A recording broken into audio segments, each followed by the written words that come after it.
Watch this. That has flooded our freedom inbox. It has been nonstop on social media, but which we have almost totally avoided on this show. You probably already know what I'm talking about, which shows just how ubiquitous it has been.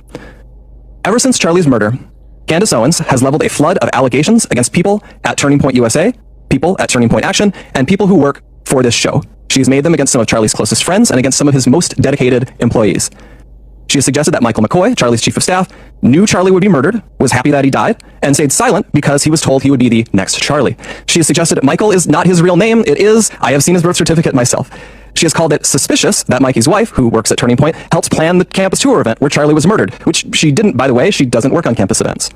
Candace has suggested the Utah Valley University event was unusual and its details suggested a, quote, inside job. She has claimed that foreign aircraft have followed Erica Kirk around the country and that Turning Point has lied about this happening.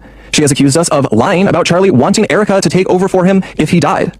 She has suggested Charlie's security team intentionally denied him first aid after the shooting to ensure that he died. She has raised suspicions about the head of our technical team because he took an SD card out of a camera. She has spread absurd claims that Tyler Boyer, who we just had on the show, sexually abuses male interns. She has suggested that TPUSA faith-affiliated pastors, like theologian Frank Turek, who we'll have on in a moment, and Pastor Rob McCoy, are part of a military, quote, infiltration of Turning Point, either because they are veterans or because they have family members who are.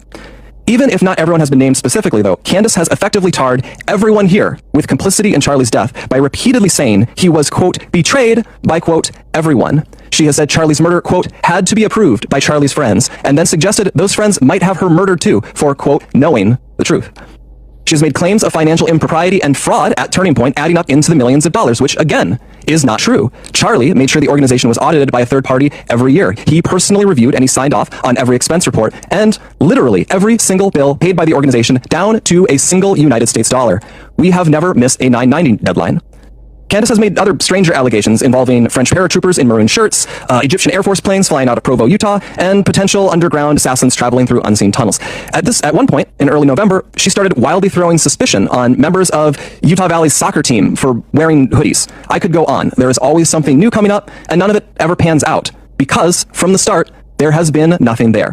The attacks and allegations from Candace are either lies or they are innuendos thrown around with a total, reckless disregard for the truth, so that Candace can manipulate and string along an audience of people who don't realize they are being played. Instead of being able to grieve properly after one of the most heinous murders in American history, a murder many of us had to witness, my friends have had to endure harassment from people who have gotten whipped up by what Candace is saying. In fact, I would say we have suffered more harassment from these people than we have from Antifa supporters who overtly celebrate Charlie's murder. And just like a lot of those Antifa members, many of these people take this delight in how gross and unpleasant they can be. What our friends have had to endure